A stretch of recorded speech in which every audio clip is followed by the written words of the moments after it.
lumi.education అనే వెబ్సైట్లోకి వెళ్తున్నాను. మనం లూమీ అప్లికేషన్ని డౌన్లోడ్ చేసుకోవడానికి ఇది లూమీ వెబ్సైట్. ఇక్కడ మనం H5P యాక్టివిటీస్ క్రియేట్ చేయొచ్చు. డెస్క్టాప్ ఎడిటర్ని మనం డౌన్లోడ్ చేసుకుంటున్నాం. లూమీ క్లౌడ్ ఆప్షన్ అని కూడా ఉంది, కానీ అది మనం ఇంకో వీడియోలో చూద్దాం.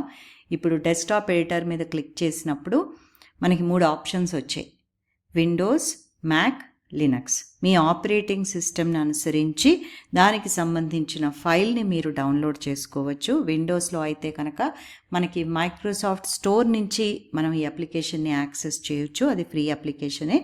అలాగే EXE ఇన్స్టాలర్ మనం డౌన్లోడ్ చేసుకోవచ్చు, లేదా గిట్ హబ్ నుంచి డైరెక్ట్గా డౌన్లోడ్ చేసుకోవచ్చు, లేదా ఇక్కడ మనకి EXE ఫైల్ వాడినప్పుడు కొన్ని బైపాస్ చేయాల్సి ఉంటుంది. విండోస్ స్మార్ట్ స్క్రీన్ ఫిల్టర్ అన్నదాన్ని, అది ఎలా చేయాలని కూడా ఒక చక్కని ఆర్టికల్ లింక్ మనకి ఇచ్చి ఉన్నారు.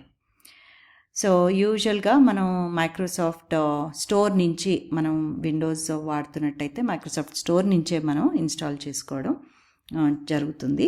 సో దాని మీద క్లిక్ చేసినప్పుడు మీకు ఆ స్టోర్లో అప్లికేషన్ దగ్గరికి వెళ్తారు, లాగిన్ అయ్యి డౌన్లోడ్ చేసుకోండి. మ్యాక్ వాడుతున్నప్పుడు మనకు మళ్ళీ 2 ఆప్షన్స్ ఉన్నాయి. ఇంటెల్ ప్రాసెసర్తో ఉన్న మ్యాక్ మెషిన్కి ఒకటి, లేదా యాపిల్ సిలికాన్ లేదా M1 ప్రాసెసర్ వాడినప్పుడు ఒక ఆప్షన్. అలాగే లినక్స్లో చాలా మనకి వైవిధ్యభరితమైన ఆప్షన్స్ ఇక్కడ ఇచ్చారు. మీ మెషిన్కి తగ్గట్టు డౌన్లోడ్ చేసుకోండి. అయితే డౌన్లోడ్ చేసుకున్న తర్వాత ఫస్ట్ టైం సెటప్ చేసేటప్పుడు మనకి స్క్రీన్ వస్తుంది. మనకి ముందు ప్రైవసీ పాలసీ ఉంటాయి, ఆ డీటెయిల్స్ మనం వ్యూ మీద క్లిక్ చేసి చదవచ్చు. ఇక అప్డేట్స్, ఆటోమేటిక్గా కొత్త అప్డేట్స్ వచ్చినప్పుడు ఆ అప్లికేషన్ అప్డేట్ అవ్వాలా అన్నది ఎనేబుల్ చేసుకోవచ్చు.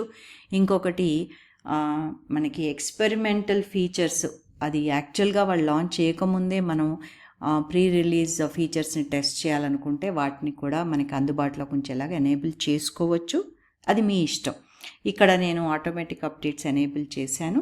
అలాగే ఇన్స్టాల్ డిఫాల్ట్గా వచ్చే లైబ్రరీస్ అన్నీ కూడా ఇన్స్టాల్ చేయమని నేను ఎనేబుల్ చేసి యాక్సెప్ట్ అని మనం ఆ కండిషన్స్ని యాక్సెప్ట్ అని కొట్టినప్పుడు మనకి H5P ఎడిటర్ లైబ్రరీస్ ఇన్స్టాల్ చేసుకుని మనకి ఆ స్క్రీన్ ఓపెన్ అవుతుంది.